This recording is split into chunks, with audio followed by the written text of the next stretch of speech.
Hi, I'm Jacqueline. Hi, I'm Melanie. And you're watching CES on Android Next.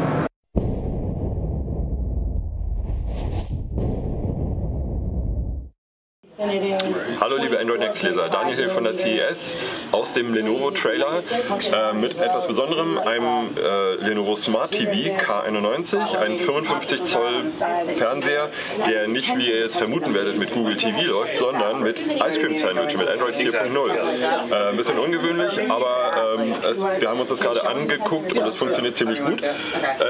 Das Gerät hat einen 1,5 GHz Dual-Core Snapdragon von Qualcomm eingebaut.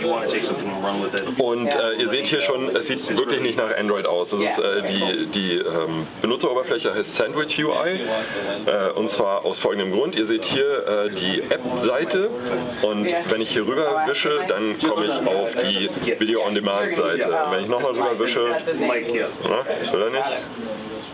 So, da komme ich auf die Fernsehseite. Das sind also 3 Screens, die wie ein Sandwich quasi zusammengesetzt werden. Ja, das Ganze ist wirklich sehr schön gemacht, also es wirklich funktioniert wunderbar. Die Fernbedienung ist sehr cool mit einem kapazitiven Touch-Element. Man kann also mit Gesten steuern, man kann auch Spracherkennung machen, man kann das Ganze also, man kann per Sprache einfach suchen, wenn man auf den Knopf drückt oder halt Text eindiktieren, wenn man irgendwie eine Nachricht schicken will oder irgendwie eine Webseite aufrufen will.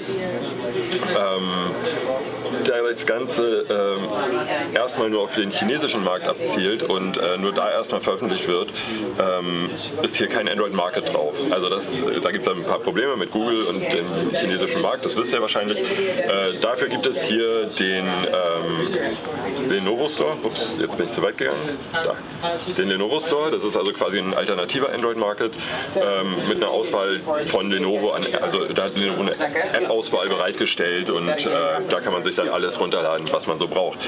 Wir haben auch schon uns ein paar Spiele hier vorführen lassen, das ist sehr cool. Es gibt nämlich noch ein optionales, ups, jetzt habe ich einen Schlag gekriegt, es gibt noch einen optionalen Game Controller, kann man bis zu 4 Stück anschließen und dann halt zum Beispiel Asphalt 6 oder ähnliche Spiele auch gegeneinander spielen und da sind Analogsticks drauf und das funktioniert wirklich sehr schön, das ist eine sehr coole Idee.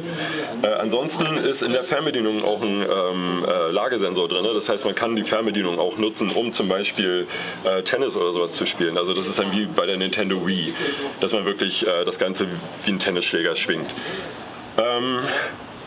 Ja, das Ganze hat, der Fernseher hat hier auch noch eine 5-Megapixel Kamera eingebaut, das heißt man kann auch Face Unlock nutzen, zum Beispiel wenn die Kinder nicht so viel Fernsehen gucken sollen, dann kann man das so einstellen, dass dass die Kinder dann einfach nicht rankommen an den Fernseher, wenn die schon genug geguckt haben, damit sie keine viereckigen Augen kriegen. Wie gesagt, das Gerät kommt erstmal nur in China auf den Markt, wann ist auch noch nicht steht noch nicht fest, das ist alles noch sehr in der Planungsphase, das Gerät, das wird hier also erstmal nur so vorgeführt. Das Ganze ist mit den Lenovo Telefonen und Tablets auch kombinierbar. Es gibt nämlich einen Cloud-Service von Lenovo, mit dem man eine App, also da kann man dann Fotos und Videos und alles mögliche Inhalte vom Telefon auf den Fernseher übertragen oder vom Tablet auf den Fernseher und hin und her. Man kann auch dann das Telefon als Fernbedienung nutzen, also man braucht nicht immer die, da gibt es also dann irgendwann keinen Streit mehr um die Fernbedienung, da kann man sich dann irgendwie so einigen.